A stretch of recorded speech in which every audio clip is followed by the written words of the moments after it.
မြေကြီးပေါ်မှာတွာလာနေတဲ့ပရိစိတ်တန်းကြီးတွေကိုကြည့်လိုက်ရင်လေသူတို့တွေများဘလောက်မှအနာရောယူကြတယ်လားလို့တွေးမိကြမှာပဲနော်ဒါပေမဲ့လေအဲ့ဒီမရမနာလှရှားနေနိုင်တဲ့နောက်ွယ်မှာတော်တော်လေးကိုအံ့ဩစရာကောင်းတဲ့အိဆက်ချစ်လုတ်ဝက်ချက်ကြီးတစ်ခုရှိနေပါတယ်ဗျာသူတို့ရဲ့အဲ့ဒီလိုမရူချက်မမောနိုင်တဲ့စွမ်းရည်တွေကဘယ်ကလာတာလဲဗျာတကယ်ပဲအိတ်ချင်းဆိုတာရောရှိကြတယ်လားကဲဒီမေကုန်းရဲ့အဖြေကိုလေကျွန်တော်တို့အတူတူရှာကြည့်ကြအောင်ဒါကတော်တော်များများယုံကြည်ထားကြတဲ့အယူဆတစ်ခုပေါ့နော်ဟုတ်တယ်လေပယုတ်စိတ်တကောင်ကိုတွေးလိုက်တိုင်းတစ်ခုမဟုတ်တစ်ခုလုံနေရပဲမြင်ရတာအောင်ဆိုတော့သူတို့မှာအနားယူခြင်းမရှိတော့ဘူးလို့ထင်ကြတာကတော့တဘာဝကြပါတယ်ဒါပေမဲ့အဖြစ်မှန်ကတော့လေအဲ့ဒီလိုထင်ထားတာနဲ့နည်းနည်းလေးကွဲပြားနေတယ်ဗျာကဲဒါဆိုပထမဆုံးအနေနဲ့သူတို့တကယ်ရောအိတ်ကြရလားဆိုတဲ့အမှန်တရားကိုအရင်ဆုံးဖော်ထုတ်ကြည့်ကြတာပေါ့ဆိုတော့အထက်ကမေကွန်ကတာပါပဲသူတို့တကယ်အိတ်ကြသလားအဖေကတော့ဟုတ်ကဲ့အိတ်ပါတယ်သူတို့အိတ်ပါတယ်ဒါပေမဲ့နော်ကျွန်တော်တို့လူတွေလိုတော့မဟုတ်ဘူးကြအဲ့တော့သူတို့ရဲ့အိတ်ဆက်ခြင်းကဘယ်လိုများกว่าခြားနေတာလဲဆိုတာကပို့ပြီးတော့စိတ်ဝင်စားဖို့ကောင်းလာပါပြီသူတို့ရဲ့အိတ်လိုထူးခြားတဲ့အိတ်ဆက်ခြင်းနည်းပြဟာကပဲသူတို့ရဲ့အလုံးများတဲ့ဘဝပုံစံအတွက်အထက်ကတော့ချက်ဖြစ်နေတာပါကဲအသေးစိတ်ကိုဆက်ပြီးလေးလာကြည့်ကြရအောင်သူတို့ရဲ့လိုချက်ကတော့ asynchronous napping လို့ခေါ်တာနည်းစနစ်ပါပဲအဲ့ဒါဘာကိုဆိုလိုတာလဲဆိုတော့အဖွဲလိုက်တပြိုင်နက်တဲ့အိတ်ချာမျိုးမဟုတ်ဘူးပေါ့အိုးစုတွေကတချို့ကအနားယူနေတဲ့အချိန်မှာတခြားသူတွေကအလုံးလုံးနေကြတယ်အဲ့တော့သူတို့ရဲ့အတိုက်ကြီးတစ်ခုလုံးကဘီတော့မှမအိတ်ဆက်တဲ့မျိုးကြီးတစ်မျိုးလိုမျိုး24နာရီပတ်လုံးလဲပတ်နေနိုင်တာလို့ဗျာဒီနေရာမှာတကယ်ကိုအံ့ဩစရာကောင်းတဲ့အချက်တစ်ခုရှိပါတယ်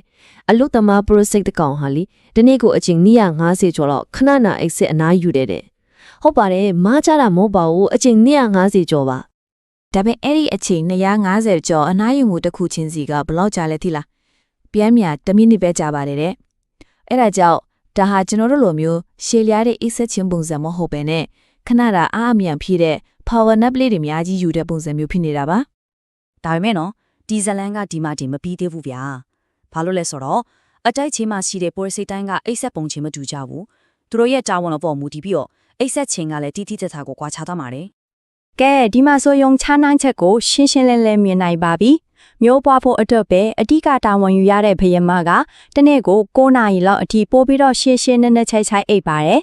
အလုပ်သမားတွေကတော့အတိတ်အတွက်အများရန်အသင့်ဖြစ်နေဖို့လို့တော့တနေ့တာရဲ့စုစုပေါင်း4နာရီ5နာရီစာအိပ်ချိန်လောက်ကို10မိနစ်စာ power nap လေးရီအချိန်ပေါင်းများစွာခွဲပြီးယူချတာပေါ့ပြောရရင်တော့သူတို့ရဲ့တာဝန်တွေကပဲသူတို့ရဲ့အိပ်ဆက်ချိန်ကိုပုံဖော်ပေးလိုက်တာပါပဲဒါဆိုရင်အဲ့ဒီလိုမျိုးအိတ်ဆက်ချင်းနီးဗျူဟာတာသူတို့ရဲ့အသိတစ်ခုလုံးအတွက်ဘာကြောင့်ဒီလောက်တောင်အရေးကြီးနေရတာလဲ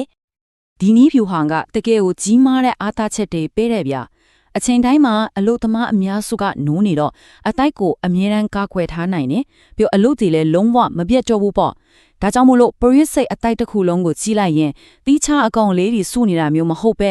တခုတည်းသောကြီးမားတဲ့သက်ရှိကြီး super organism တစ်ခုလို့အတူတကွလှုပ်ဆောင်နိုင်နေတာဖြစ်ပါတယ်။ကဲနောက်ဆုံးအနေနဲ့ဒီအာဩစရာကောင်းတဲ့ပရိုစိတ်တွေစီကနေကျွန်တော်တို့ဘာတွေများသိယူလို့ရမလဲဆိုတာကိုကြည့်ရိုက်ကြရအောင်။ဒီစကားကတိတ်ကအချက်ကိုခြုံပြောလိုက်တာပါပဲ။သူတို့မရမနာလှရှားနေနိုင်တာကအိတ်ချင်မရှိလို့မဟုတ်ဘူး။အလွန်အမင်းထိအောက်တဲ့အိတ်ဆက်ချင်းနည်းပြပါကြတာထင်ပါတယ်။ပြောရရင်သူတို့ဟာပင်မမှုကိုအန်တုနေတာမျိုးမဟုတ်ပဲပင်မမှုကိုအကောင်းဆုံးဖြစ်အောင်စီမံခန့်ခွဲနေကြတာပါ။ပြီးတော့နောက်ဆုံးအနေနဲ့စဉ်းစားစရာလေးတစ်ခုထားခဲ့ခြင်းပါတယ်။ပရိစိတ်တီရဲ့ဒီလိုမျိုးစုပေါင်းစွမ်းဆောင်ရေးမြင်မာတဲ့နီးဗျူဟာကနေကျွန်တော်တို့ရဲ့အလုပ်ခွင်နဲ့နေ့စဉ်ဘဝတွေအတွက်ဘာတွေကိုများဖြန့်ပြီးသင်ယူလို့ရနိုင်မလဲ။အဖွဲလဲအောင်မြင်ဖို့အတွက်တူချင်းစီရဲ့အနာယူမှုကဘလောက်တောင်အရေးကြီးတယ်ဆိုတာကိုသူတို့ကသက်သေပြနေတယ်လို့ပါပဲနော်